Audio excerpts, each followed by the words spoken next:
Hi ನಮಸ್ಕಾರ. ಈ ಸಂಚಿಕೆಯಲ್ಲಿ ನಾನು ನಿಮಗೆ ಮತ್ತೊಂದು ಅವಿಸ್ಮರಣೀಯ ರಾಷ್ಟ್ರವೊಂದರ ಪ್ರಾಕೃತಿಕ ಸೆಳೆತವನ್ನು ನಿಮ್ಮ ಮುಂದೆ ಇಡ್ತೀನಿ. ತನ್ನ ಸುತ್ತ ಭಾರತದ ಭದ್ರಕೋಟೆಯನ್ನು ಆವರಿಸಿಕೊಂಡು ಉತ್ತರ ದಿಕ್ಕಿನಲ್ಲಿ ಹಿಮಾಲಯದ ತಪ್ಪಲಿನಲ್ಲಿ ಹೃದಯ ಭಾಗದಂತಿರುವ ದೇಶ ಅದು ನೇಪಾಳ. ನೇಪಾಳವೇ ಒಂದು ಅವಿಸ್ಮರಣೀಯವಾದಂತಹ ಪ್ರಾಕೃತಿಕ ಆಕರ್ಷಣೀಯ ರಾಷ್ಟ್ರ. ದಕ್ಷಿಣ ಏಷ್ಯಾದ ಪ್ರಾಚೀನ ರಾಷ್ಟ್ರಗಳಲ್ಲಿ ಒಂದಾದ ನೇಪಾಳ ತನ್ನದೇ ಆದ ಬಹುಮುಖಿ ಸಂಸ್ಕೃತಿಯನ್ನು ಹೊಂದಿರತಕ್ಕಂತಹ ಒಂದು ರಾಷ್ಟ್ರ. ಏಕೈಕ ಹಿಂದೂ ರಾಷ್ಟ್ರ ಎಂದು ಕರೆಸಿಕೊಳ್ಳುವ ದೇಶವೂ ಕೂಡ ನೇಪಾಳವೇ. ಅದಕ್ಕೆ ಕಾರಣವೂ ಇದೆ. ಇಲ್ಲಿ 82% ಹಿಂದೂ ಜನ ಇದ್ದಾರೆ, ಹಿಂದೂ ದೇವಾಲಯಗಳಿವೆ. ಅದಕ್ಕೆ ಹೊರತಾಗಿ 9% ಜನ ಇರೋದು ಬುದ್ಧಿಸ್ಟ್, ಅಂದರೆ ಬುದ್ಧನ ಅನುಯಾಯಿಗಳೇ ಇಲ್ಲಿ 2ನೇ ಸ್ಥಾನದಲ್ಲಿದ್ದಾರೆ. ಹಾಗಾಗಿ ನೇಪಾಳವನ್ನು ಹಿಂದೂ ಮತ್ತು ಬುದ್ಧರ ದೇಶ ಅಂತಲೂ ಕೂಡ ಕರೀತಾರೆ. ನೇಪಾಳ ಬಹುಮುಖ್ಯವಾಗಿ ಕೃಷಿ ಪ್ರಧಾನ ದೇಶವಾದರೂ ಕೂಡ ಇಲ್ಲಿ ಪ್ರವಾಸೋದ್ಯಮವೇ ಹೆಚ್ಚಿನ ಆದಾಯವನ್ನು ಈ ದೇಶಕ್ಕೆ ತಂದುಕೊಡ್ತಾ ಇದೆ. ಹಾಗಾಗಿ ಪ್ರವಾಸೋದ್ಯಮಕ್ಕೆ ಇಲ್ಲಿ ಹೆಚ್ಚಿನ ಒತ್ತನ್ನು ಕೂಡ ನೀಡಲಾಗಿದೆ. ಜಗತ್ತಿನ ಅತಿ ಎತ್ತರದ ಮೌಂಟ್ ಎವರೆಸ್ಟ್ ಶಿಖರ ಸೇರಿದಂತೆ ವಿಶ್ವದ ಅತಿ ಎತ್ತರದ ಪರ್ವತಗಳನ್ನು ಹೊಂದಿರುವ ರಾಷ್ಟ್ರ ಅದು ನೇಪಾಳ. 800 ಕಿಲೋಮೀಟರ್ ಉದ್ದ, 200 ಕಿಲೋಮೀಟರ್ ಅಗಲ ಇರೋ ನೇಪಾಳ ಪರ್ವತಗಳು ಹಾಗೂ ಬೆಟ್ಟಗುಡ್ಡಗಳಿಂದಲೇ ಆವರಿಸಿರ್ತಕ್ಕಂತಹ ಪ್ರಕೃತಿಯ ಸಹಜ ಸೌಂದರ್ಯದ ನೆಲೆ. ಪರ್ವತಗಳಿಂದ ಆವೃತ್ತಗೊಂಡಿರುವ ನೇಪಾಳದಲ್ಲಿ ರಸ್ತೆ ಹಾಗೂ ರೈಲು ಸಂಪರ್ಕಗಳು ಅತಿ ಕಡಿಮೆ ಅಂತಲೇ ಹೇಳಬೇಕು. ಭಾರತವನ್ನು ನೇಪಾಳ ಬಹಳಷ್ಟು ಅವಲಂಬಿಸಿರುವಂಥ ಒಂದು ರಾಷ್ಟ್ರನೇ ಆಗಿದೆ. ಹಿಮಾಲಯದ ತಪ್ಪಲಿನ ಅತಿ ದೊಡ್ಡ ನಗರ ನೇಪಾಳದ ರಾಜಧಾನಿ ಕಠ್ಮಂಡು ಸಮುದ್ರ ಮಟ್ಟದಿಂದ ಸುಮಾರು 4600 ಅಡಿ ಎತ್ತರದಲ್ಲಿದೆ. ಹಿಂದೂ ದೇವಾಲಯಗಳಾದಂತಹ Pashupatinath temple, Mayadevi temple, Swayambhunath temple ಹಾಗೂ ದಕ್ಷಿಣ ಕಾಳಿ ದೇವಸ್ಥಾನಗಳು ಅತ್ಯಂತ ಖ್ಯಾತಿ ಪಡೆದಿರುವಂತಹ ದೇವಸ್ಥಾನಗಳಾಗಿವೆ. ಹಾಗಾಗಿ ಭಾರತದಿಂದ ಹೋದಂತಹ ಬಹಳಷ್ಟು ಜನ ಪ್ರವಾಸಿಗರು ಈ ದೇವಸ್ಥಾನಗಳಿಗೂ ಕೂಡ ಭೇಟಿ ನೀಡಿ ದರ್ಶನ ಪಡೆದು ಬರ್ತಾರೆ.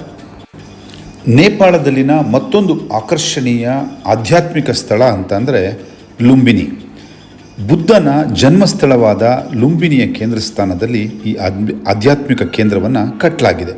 ಹಾಗಾಗಿ ಇಲ್ಲಿಗೆ ಸಾವಿರಾರು ಜನ ಬುದ್ಧ ಯಾತ್ರಿಕರು ಇಲ್ಲಿ ಬಂದು ಆಧ್ಯಾತ್ಮದ ಅಧ್ಯಯನವನ್ನು ಕೈಗೊಳ್ಳುತ್ತಾರೆ. ಧರ್ಮ ಆಧ್ಯಾತ್ಮ ಒಂದು ಕಡೆಯಾದರೆ ನೇಪಾಳದ ಸೊಬಗನ್ನು ಆಕರ್ಷಣೆಯನ್ನು ಹೆಚ್ಚಿಸಿರುವುದು ಇಲ್ಲಿನ ಹಿಮಪರ್ವತಗಳು. ವಿಶ್ವದ ಅತಿ ಉನ್ನತ 10 ಹಿಮಪರ್ವತಗಳ ಪೈಕಿ 8 ಹಿಮಪರ್ವತಗಳನ್ನು ನೇಪಾಳ ಹೊಂದಿದೆ ಅನ್ನೋದೇ ಒಂದು ವಿಸ್ಮಯ. ಹಾಗಾಗಿ ಜಗತ್ತಿನಾದ್ಯಂತ ಇರತಕ್ಕಂತಹ ಪರ್ವತಾರೋಹಿಗಳು ನೇಪಾಳವನ್ನು ಎಡತಾಕ್ತಾನೇ ಇರ್ತಾರೆ. ಎವರೆಸ್ಟ್, ಕಾಂಚನಜುಂಗ, ಅನ್ನಪೂರ್ಣ, ಮಕಾಲು, ಧವಳಗಿರಿ ಸೇರಿದಂತೆ ಇಲ್ಲಿನ ಈ ಶಿಖರಧಾಮಗಳು ಅವರನ್ನು ಸದಾ ಆಕರ್ಷಿಸುತ್ತಿವೆ.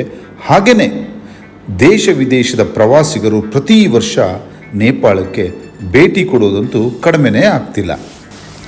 ನೇಪಾಳಕ್ಕೆ ಭೇಟಿ ಕೊಟ್ಟ ನಂತರ ಕಠ್ಮಂಡುವನ್ನು ನೋಡಿದ ಮೇಲೆ ಮತ್ತೊಂದು ಆಕರ್ಷಣೀಯ ನಗರ ಅಂತ ಅಂದರೆ ನೇಪಾಳದ್ದು ಪೋಖ್ರಾ. ಅದ್ಭುತವಾದ ಹಿಮಾಲಯ ಪರ್ವತಗಳ ಸಾಲಿನಲ್ಲಿರೋ ಈ ಪೋಖ್ರಾ ನಗರ ಪ್ರವಾಸೋದ್ಯಮದ ಕೇಂದ್ರ ಸ್ಥಾನ.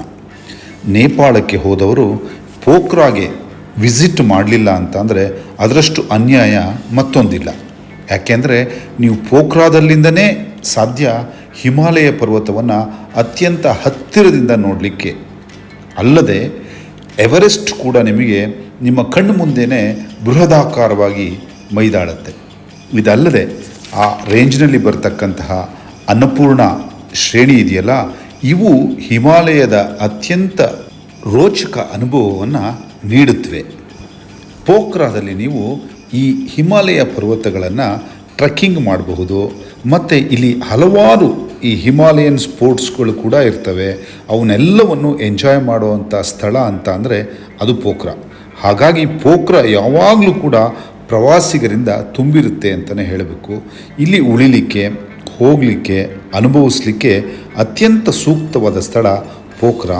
ಈ ಪೋಖ್ರಾದ ಹಿಮಾಲಯ ಪರ್ವತಗಳ ಸಾಲು ಬಹುಶಃ ಜೀವನದಲ್ಲಿ ಸದಾ ನಿಮ್ಮನ್ನು ಕಾಡ್ತಾ ಇರೋದಂತೂ ನಿಜ.